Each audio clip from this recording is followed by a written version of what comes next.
Hello hi అండి, welcome back my channel. నా ఛానల్ని ఎవరైనా ఫస్ట్ టైం చూస్తుంటే ప్లీజ్ లైక్ అండ్ సబ్స్క్రైబ్ చేసుకోండి. నేను ఈరోజు వచ్చేసి నెయ్యి ఇంట్లోనే ఈజీగా నేనైతే ఎలా తయారు చేసుకుంటానో చూపిస్తున్నానండి. డైలీ వచ్చి పాలు తీసుకుంటాను కదా, ఆ పాలు వచ్చేసి కాచేసి ఫ్రిడ్జ్లో అయితే పెట్టేస్తానండి. పెట్టేస్తే దాని మీద మీగడైతే వస్తుంది. మనకి ఫ్రిడ్జ్లో పెడితే మీగడైతే బాగా వస్తుందండి. ఆ మీగడ వచ్చేసి డైలీ ఒక డబ్బాలోకి అయితే తీసుకుంటాను. డబ్బాలోకి తీసుకొని ఒక 3-4 డేస్కి అలా అందులో కొంచెం తోడుచుక్క అయితే వేస్తానండి. మనకి తోడుచుక్క వేస్తే వెన్నపూస అయితే బాగా వస్తుంది, ఇంకా టేస్ట్ కూడా ఉంటుందండి నెయ్యి. అలా తీసుకున్న దాన్ని వచ్చేసి ఈరోజు బయట అయితే పెట్టుకున్నానండి. ఈరోజు ఇంక ఇంటి దగ్గరే ఉన్నాను, నెయ్యి అయితే చేద్దారని.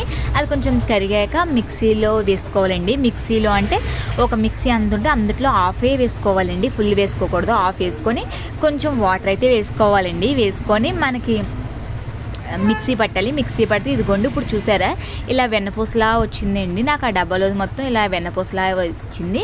ఒక గిన్నెలోకి అయితే మజ్జిగలా తీసేసుకున్నాను. ఇంకో గిన్నెలోకి వెన్నపూస తీసేసుకొని ఇదిగోండి వాటర్ అయితే 2 సార్లు వాటర్ వేసి దీన్ని బాగా కడిగానండి. వెన్నపూసను అయితే కడిగాను, మనకి స్మెల్ రాకుండా ఉంటుంది.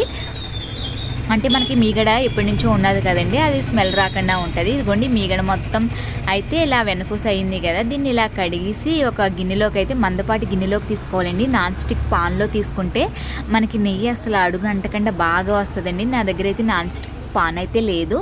ఇంకా నేను ఒక మందపాటి గిన్నెలోకి అయితే తీసేసుకున్నానండి. ఎప్పుడు నాన్ స్టిక్ పాన్లోనే కాస్తాను. ఈరోజు నాన్ స్టిక్ పాన్లో వేరే ఐటెం ఏదో ఉన్నదండి, దానికోసం వచ్చేసి నేను ఇంకా గిన్నె అయితే తీసుకున్నాను. మందపాటి గిన్నె తీసుకొని మనకి ఫస్ట్ కొంచెం హైలో పెట్టేసుకున్నాక కలపల్లాడేటప్పుడు వచ్చేసి ఇంకా సిమ్లో అయితే పెట్టేసుకున్నానండి పొంగకుండా. ఇదిగోండి నెయ్యి అయితే ఆల్మోస్ట్ తయారైపోవడానికి వచ్చింది. లాస్ట్లో మనం అది ఆఫ్ చేసే ముందు అయితే మెంతులు అయితే వేసుకోవాలండి. స్మెల్ అయితే చాలా బాగుంటుంది మెంతులు అవి వేసుకుంటే. ఇదిగోండి స్టవ్ అయితే ఆఫ్ చేశాను. ఇది కొంచెం చల్లారింది కదండి. చల్లారిన తర్వాత వచ్చి దీన్ని వచ్చేసి నేను ఒక డబ్బాలోకి అయితే వడకట్టుకుంటున్నానండి నెయ్యిని. ఇదిగోండి నెయ్యి మొత్తం వచ్చేసి ఇందులోకి అయితే వడకట్టుకున్నాను. ఇది ఇప్పుడు నాకు వచ్చేసి ఇదిగోండి దీని వెయిట్ చూస్తే ఇప్పుడు 800 గ్రామ్స్ అయితే వచ్చిందండి. ఒక 500, ఒక 200, 100 గ్రామ్స్ అయితే వేసాను.